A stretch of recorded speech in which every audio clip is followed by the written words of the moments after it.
Namaku Raka, 23 tahun. Baru saja lulus kuliah dan memutuskan pulang kampung untuk membantu orang tuaku di sawah. Kampung kami kecil, dikelilingi hutan dan ladang yang luas. Semua orang saling mengenal dan kehidupan berjalan lambat, jauh dari hiruk-pikuk kota. Di pinggir ladang kami ada sebuah pohon randu yang sangat besar. Batangnya menjulang tinggi, cabang-cabangnya menyebar seperti tangan raksasa yang mencoba meraih langit. Penduduk kampung selalu memperingatkan, jangan menebang pohon itu, apapun alasannya. Aku dulu sering mendengar cerita. Konon, seorang anak kecil sering tidur di dalam pohon itu pada malam hari. Tidak ada yang tahu siapa anak itu. Dan tidak ada yang berani mendekati pohon setelah matahari terbenam.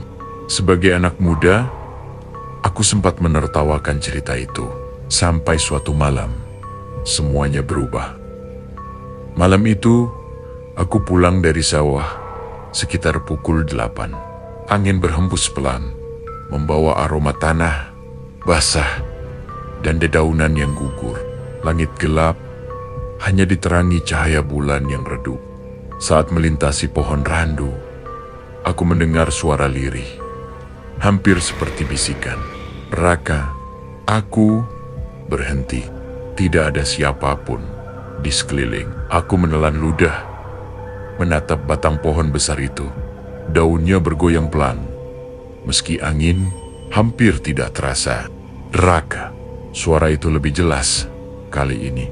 Seperti seseorang memanggil dari balik cabang dan daun. Aku merasakan bulu kuduk berdiri, tetapi rasa penasaran mendorongku untuk mendekat. Di pangkal pohon, aku melihat sesuatu yang tidak seharusnya ada. Sebuah jejak kaki kecil, basah dan bercampur tanah, mengarah ke sisi pohon yang gelap.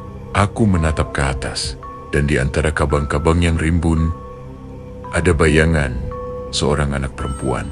Ia duduk di salah satu cabang, menatapku. Rambutnya panjang, menutupi wajahnya, dan tubuhnya tampak begitu tipis, seolah bisa diterbangkan angin.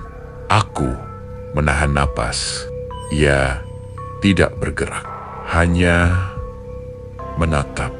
Lalu, tanpa peringatan, bayangan itu menghilang begitu saja, seolah ditelan kegelapan malam. Beberapa hari kemudian, aku kembali ke pohon randu. Malam itu lebih gelap dari sebelumnya. Lampu dari rumah kami tampak jauh, dan suara hutan yang biasanya menenangkan kini terdengar menakutkan. Aku mendengar suara langkah kecil, seperti anak-anak berlari di antara akar pohon. Aku memicingkan mata, mencoba melihat sumber suara. Tiba-tiba terdengar suara bisikan dari arah batang pohon. Raka, ikut aku. Suara itu lembut, rapuh, namun menuntun. Aku merasakan ketegangan aneh di dada. Ada rasa ingin kabur, tapi juga rasa penasaran yang membelenggu. Aku mengangkat tangan, menyentuh batang pohon. Seketika, sesuatu merayap di lenganku, seperti udara dingin yang menggeliat dan menempel. Aku mundur, tapi suara itu tidak berhenti. Raka, jangan pergi. Pagi berikutnya, aku menceritakan kejadian itu pada Pak Rudi, tetangga yang selalu memperingatkan orang-orang tentang pohon randu. Pak Rudi menatapku dengan serius. Sejak 5 tahun lalu, anak itu sering terlihat di pohon itu. Nak, tidak ada yang tahu siapa dia, tapi dia selalu menunggu seseorang yang bisa melihatnya. Aku bingung. Siapa dia, Pak? Pak Rudi menggeleng pelan. Tidak ada yang berani mendekati pohon itu. Anak itu bukan sembarang anak. Dia korban yang hilang di kampung ini. Ternyata 5 tahun lalu, seorang anak perempuan bernama Mila hilang di malam yang sama saat panen padi. Tubuhnya tidak pernah ditemukan. Semua orang mengira dia tersesat, tapi beberapa saksi melihat bayangan kecil bergerak di antara ladang menuju pohon randu. Malam harinya, aku memutuskan untuk berjaga di dekat pohon randu. Lampu minyak kuno menyala di tanganku, memberikan cahaya hangat yang samar. Angin berhembus pelan, tapi daun pohon bergoyang lebih keras, seakan menari di tempatnya sendiri. Aku mendengar langkah kaki kecil, terdengar jelas di tanah yang lembab. Semakin dekat, Raka. Raka. Aku menatap ke arah sumber suara. Di pangkal pohon, ada bayangan anak perempuan dengan mata gelap menatapku. Tubuhnya transparan, seperti kabut tipis. Dia tersenyum, senyum yang tidak manusiawi. Terlalu lebar untuk wajah sekecil itu. Aku merasakan dorongan aneh, seolah pohon itu ingin menarikku masuk. Aku menahan napas. Suasana sangat hening, kecuali suara napas anak itu yang terdengar dari semua arah sekaligus. Aku mencoba berbicara. Aku tidak bisa. Bayangan itu mengangguk pelan, seolah mengerti. Namun, ia tetap menatap dengan tatapan memohon, menunggu sesuatu yang aku tidak mengerti. Seminggu kemudian, aku kembali ke pohon randu saat malam tanpa bulan. Aku membawa senter, hati-hati menapaki akar yang besar. Di cabang pohon, aku melihat lebih dari satu bayangan anak-anak.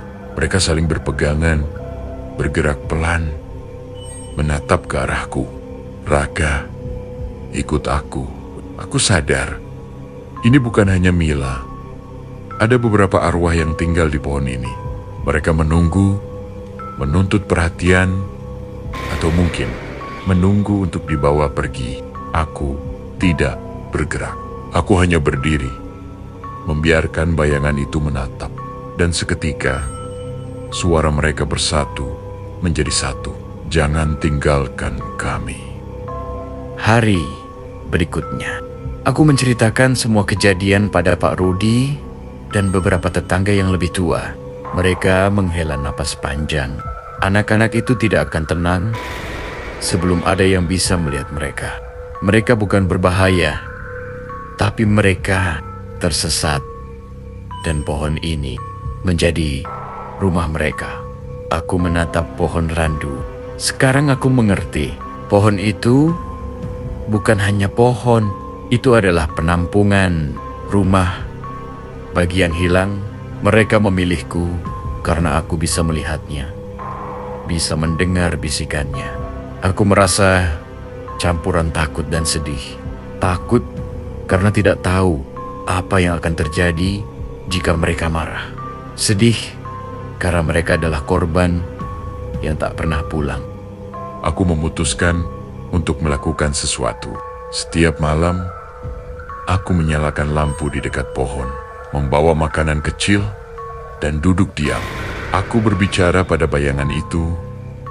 Perlahan, semua anak itu menatapku, mendekat, dan perlahan menghilang satu persatu. Mereka tidak pergi jauh, hanya kembali ke cabang dan akar pohon, menunggu sampai ada orang lain yang bisa mengingat mereka. Sejak itu, pohon randu tidak menakutkan lagi. Mereka masih ada, tapi tidak menakutkan. Aku belajar satu hal, beberapa misteri tidak perlu dipecahkan.